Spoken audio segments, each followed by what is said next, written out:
Hi everyone, it's QuickyBaby and welcome back to World of Tanks. And with all of the premium spam in the game and all of the premium reward vehicles having huge games on this channel and all of the high tier tanks as well, I thought I'd bring you something a little different today. And that is that I'm playing a little tier 4 tech tree tank today in, the worst possible matchup against tanks 2 tiers higher. So let's get it on. Let's talk about the T-28. This is the tier 4 Soviet medium tank. And I can tell you, the T-28 is probably one of the most sleeper OP tanks in the game if you know how to play and if you can actually bother to be able to get a good crew for it. This vehicle is the bane of many players' existence. It's a complete noob trap. Why? Because it's actually quite a complicated tank to play and it's positioned just before you start to get towards the more dependable tanks in the Soviet tech tree like the T-34 and the KV-1, which are a lot more simple to play. Those tanks have a lot of armor, and those tanks also, well, the T-34 does, but have the same trap, and that is the wrong gun. A lot of players use the wrong gun inside World of Tanks, but just before I continue that thought, I want to show you something kind of funny. Alright, this KV-1S on our team, he's not moving. But if I ram him, you can actually activate him. That is a bot, ladies and gentlemen, boys and girls. And the way that bots, at least in my opinion, work inside World of Tanks, you can see that there's actually 2 on our team, but the one on the left, the KV-1SA, is a player who is not connected yet, and you can see that by the grayed out name. But the KV-1S, that's a bot. The way that bots work is they kind of activate either when something bumps into them, or alternatively when an enemy comes into their line of fire. And I think the reason why they activate when a player bumps into them is because some people will think, is it a bot? I should report it. I'm going to go bump it. And when they see that they bump it and then it actually starts moving, they'll go, oh, it's not a bot. It's got to be a player. He was just obviously having a little bit of a nap on his desktop. No, but that clearly is a bot inside World of Tanks. There's a lot of that going around at the Christmas period. We'll actually have to take a look to see what kind of stats that KV-1S ends up with in the post-game. If I don't remember, then you'll have to complain at me in the comments, and then I probably still won't go and check. I'm sorry, I'm absolutely terrible like that. I digress. Let's go back to what my train of thought was before we've actually got that bot. Instead of just sitting there and going to get hounded possibly by multiple tanks at the same time, hopefully going and playing as a distraction, because they always go on a predetermined path, which is kind of interesting. I wonder if you were to have multiple bots, if they would meet each other and end up in some kind of like bot wars. If you have an example of that, please do let me know. Although I do expect with the kind of quality of players that we have around the Christmas period, with a lot of players coming back and playing the game for the first time in a few years and finding out it's completely different, there are quite a few situations where it's not actually bots playing. Am I going to digress for the second time this video? The gun, QB! Finish what you were saying about the gun! Yes, that this vehicle has one of the biggest noob traps, and that is the 76mm. The 76mm on this vehicle looks as if it'll be the better gun, because, whoa, it's bigger, it's better, it's got to be the better gun, right?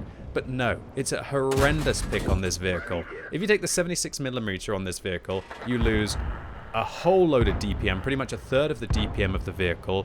You also lose a lot of the penetration, you lose a lot of the flexibility that you get from the premium rounds on this tank. Now, of course, the premium rounds with 189mm of pen at tier 4, I wish some of my high tier light tanks had that much. They're not exactly affordable for a new player in large quantities, but still, you should be using them at least occasionally. When, you know, you've got that a higher tier tank, 2 tiers higher than you, that is a one-shot and you really need to secure this game. Or alternatively, if you find that there's some kind of really OP tank on the enemy team that you want to level the playing field on, you don't mind spending a few of your hard-earned credits on it. So the T-28 is actually an incredibly strong vehicle. I personally like to use vents, a turbo, and binoculars on this tank, and that is because the vehicle has a really quite low top speed of 45 kilometers an hour, but it's got a lot of power to weight ratio.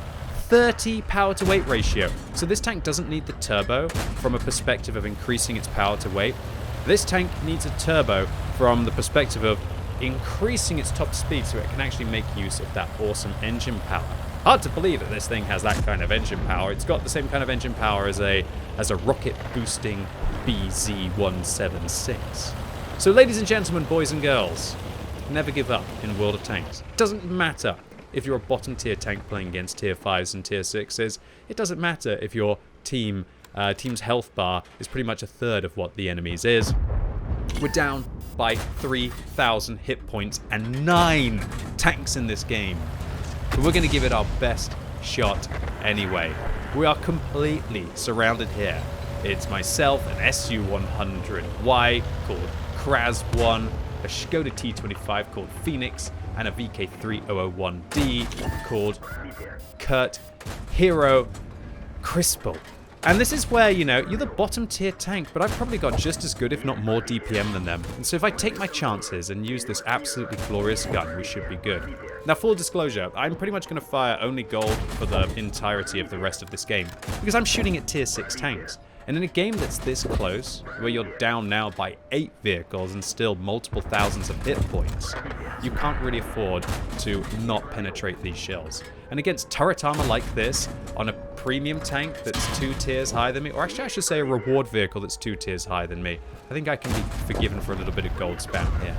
So finishing off the KV-1SH on the enemy team. Now we're going to be able to turn our attention to the SU-100, and I just realized that KV-1SH is actually a tier 5 premium tank, not the KV-1SA, which is the tier 6 autoloader which just went in, right? So now we're going to turn our attention to this SU-100, and you see, as soon as I know that he's aiming at me, I dodge, and it's perfect. He can't decide whether he wants to shoot the Skoda or shoot the T-28, and I think a lot of people will think it's the tier 6 tank that's the most dangerous. We repair our fuel tanks there because we're not using a fire extinguisher, and the next hit might be able to take us out. And I was really worried. Please bring them down, VK3001D. We actually managed to. And suddenly, a game which we were down by 9 tanks, we're only down by 4. And it's the 3 heroes of Sand River standing alone against the marauding hordes of the enemy team. And there you go, that's a Panzer 5.4. That's one of the most ridiculous German tanks you're ever going to play against. It's an absolutely OP little tier 5 premium. And we actually managed to interrupt the cap circle on the way in, which gives me a little bit of a respite from the combat here.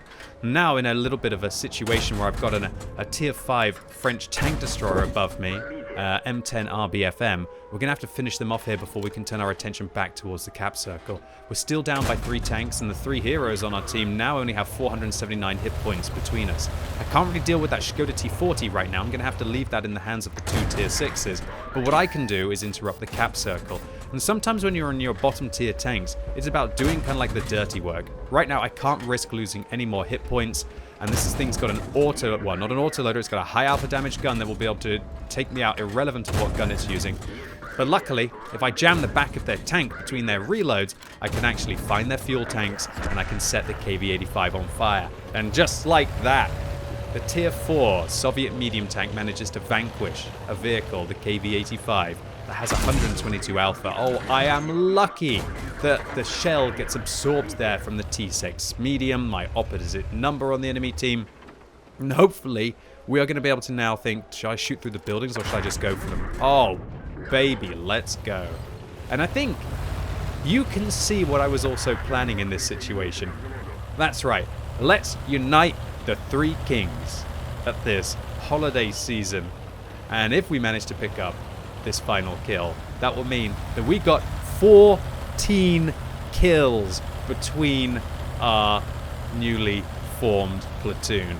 Absolutely outrageous stuff. And as long as one of us doesn't fall to the T-28, that is not only going to be the crucial contribution medal, the medal which is given for securing at least 12 kills amongst a platoon, but also the brothers in arms.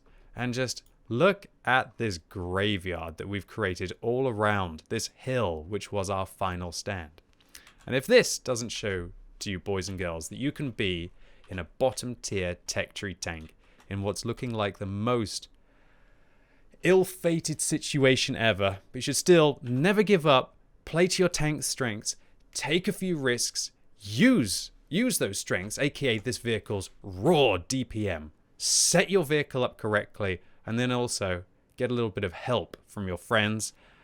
And yeah, you can get a little bit of World of Tanks magic going. And before I forget, how did that KV-1S bot on our team actually end up doing? Well, maybe it wasn't a bot. I'm so confused. Maybe they just decided to come back at the same time as I bumped into their tank, as they fired 3 shots, hit 2 of them, and did 200 damage. Although, to be fair, that's not far off bot levels for a top tier heavy tank in a matchup like this. So with our T28, we did 2,650 damage. That's enough to get us an ace tanker, 1,381 base experience for our 6 kills in this horrendous matchup.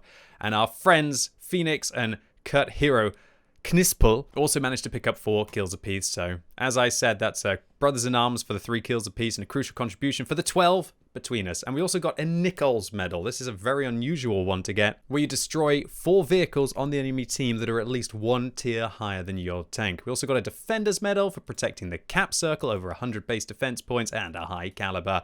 But I'd like to clarify, I'm hoping this is a bug, but it's saying that I spent 124,000 credits on ammunition. Ouch. But really, can you put a price on a tech tree tank smashing vehicles that are 2 tiers higher and picking up this plethora of medals? And in a situation where our team ended up with just several hundred hit points left at the end of the battle, one bounce of any of those rounds could have ended up being fatal. And so, ladies and gentlemen, boys and girls, that was a break from the tier 8 premium spam. Hope you liked this low tier tech tree tank in a terrible matchup. If you did, give the video a thumbs up. If you hated it, give it a thumbs down. And let me know in the comments down below if you got caught in the noob trap T28 and did you use the correct gun for the vehicle? And as always, thank you so much for watching. You've been epic and hopefully I'll see you soon.